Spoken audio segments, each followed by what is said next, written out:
It is now part and parcel of management, production, sales, marketing. All of these processes now include training. So that's how you should look at it. You should look at training as an integral part of your organization.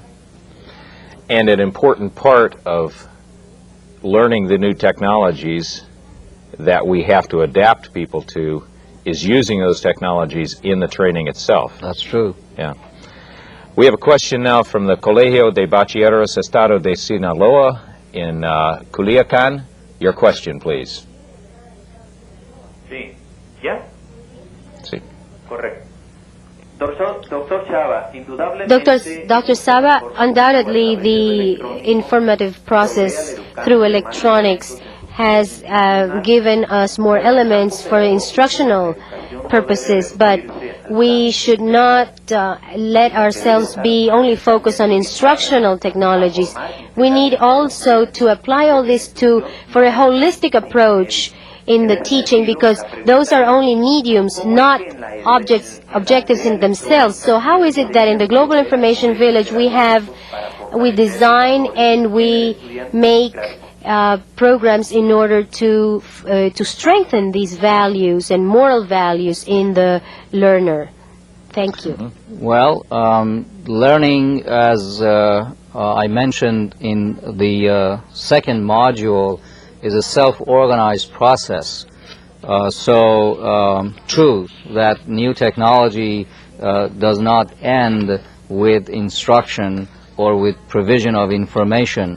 Everyone has to come to terms with his or her own learning process, what to learn, how much to learn, and how that learning is going to affect his or her relation with the work that he has to do. One of the improvements in technology that seems to me in the works is that technology becomes more invisible, transparent, and the reality of the people, which is what it's really all about, then becomes more apparent. And let's hope that that kind of transition is really there. Absolutely. We have a question now from Peru. The Instituto Nacional de Investigación y Capacitación de Telecomunicaciones. Your question, please. We have two questions for you. What is being done currently to prevent that the information that people are accumulating be manipulated and used by consumer enterprises? And the second question, does the Internet have capacity to support more users that are connecting day by day, more and more? Or do we have alternative networks like the one that we have in Japan, knowing that this would be a very advantageous thing to have? Two very good questions. The question of the manipulation of consumers by technology. Well, more and more consumers have to be knowledgeable about information and information technology. We have to become media literate. Media literacy is something that everyone has to gain, and more people will realize that those of us who grew up with television know more about television than perhaps our parents. So we need to make the entire society, including our parents, media literate. Yes, there are important centers of media literacy scattered in various countries. There's one in Los Angeles in this country, but many other countries have been ahead of us in that regard. Holland, for example. But it is true that the more the individuals in a society know, understand, and can use media, the less likely they are to be victimized by it. That's right. And the Internet question. growth, yes. Well, Internet, of course, as you know, is a collection of networks. There is no one network called Internet. Internet is a development that has a lot of resiliency. In other words, people can connect to it or add to its bandwidth as the need increases. So although in certain areas of the world internet may not be adequate, but it has the resiliency, it has the capacity for increased bandwidth. And our students were complaining just last week that there are certain hours of the evening when they can't get onto our system. That's right. It's a problem everywhere. Yeah. The Universidad Nacional Autónoma de Mexico, Universidad Hispanoamericana in Coacalco. Your question, please. Bueno, ¿existe Question. Is there any project on a global scale that standardizes or applies some kind of standard and norms for the flow of information and also for the content of the information? And how do you reach some kind of productivity in the global information? The question of standards is certainly one that is major. Dr. Saba? Well, as far as strictly telecommunication standards are concerned, there is the International Telephone and Telecommunication Association that is in Geneva, and most of the countries, if not all the countries of the world, are a member, and they decide on international standards such as ISDN, Integrated Services Digital Networks. That is an international standard, and every country that would like to be on ISDN has to accept that standard.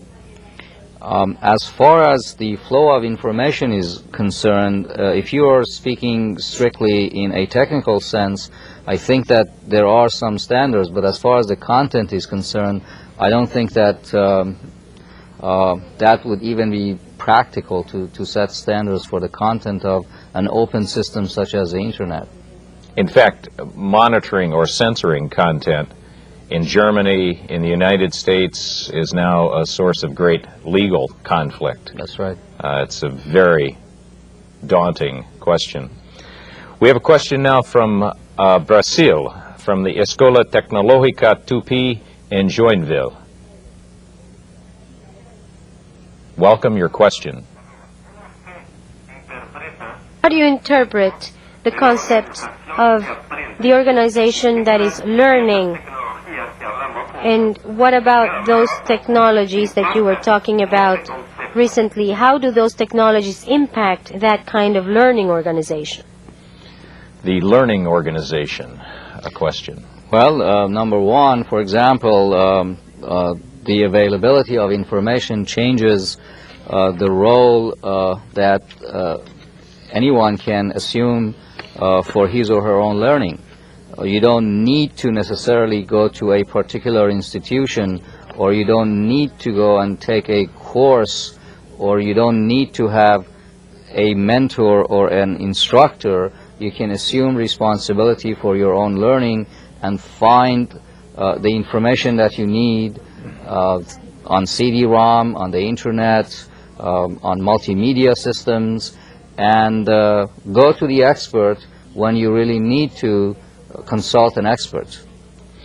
We have a question now from the Instituto Tecnológico de Tlalnepantla in Mexico. Your question, please. Muy buenos días. Buenos días. Un grupo de alumnos hace la pregunta. This is a question posed by some students. If the technological innovation generates some kind of unemployment, then they're asking what kind of mechanisms could we use and apply in order to prevent this index to happen, considering the situation, preventing this from happening, considering the situation, the economic and financial situation that we're currently undergoing. Another excellent question. Mm-hmm. I don't think there's any way of preventing it. I think that you can take some measures to remedy it. For example, we have a project here on our campus at San Diego State University. It is called the Defense Conversion Program. And it simply means that those industrial workers, engineers, and managers who were displaced as a result of reduction in the expenditure on defense in the United States are now being retrained to assume new responsibilities and new positions in organizations. So again, training is probably the best remedy for that kind of the situation.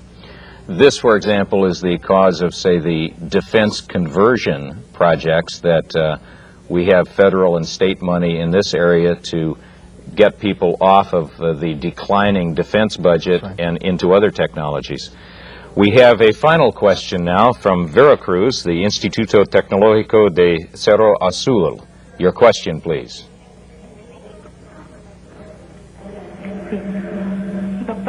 Doctor Saba, la obsolescencia en la tecnología es un Obsolete technology is an enemy in the organizations or to the organizations. What do you think should happen when we are producing scalable technology on a low cost so that institutes who don't have that many resources can use them and also be on the cutting edge and be also on the border, on the frontier together with all the big organizations? Thank you. A brief answer. I think your question implies the right mode of thought. You just keep that thought in mind and develop the type of technologies that are useful to you and your own organization. Thank you for the many excellent questions, but we have run out of time. We must now bring to a close this video conference. Thank you very much, Dr. Saba. We hope you have enjoyed this teleconference and have gained from it. We will continue transmitting programs on the latest in management techniques and systems and global competitiveness. We invite you to participate on April 18th in the next program of our Strategies for Global Competitiveness, this series entitled Developing International Business Alliances, the Extended Organization. We also hope you will join us on May 23rd for the first program in our International Conflict Management series. This entitled International Negotiation and Conflict, New Resolution Strategies and Techniques. For additional information on the International Training Center's programs, please consult your participant manuals where you will find the dates and topics of programs we will offer throughout this year. The International Training Center is dedicated to creating the next generation of effective decision makers and managers and bringing out the best in today's workforce. On behalf of all of us here at the International Training Center at San Diego State University and KPBS TV, we are grateful for your participation and interest. May it lead to great success. I'm Dr. Michael Reel. Thank you.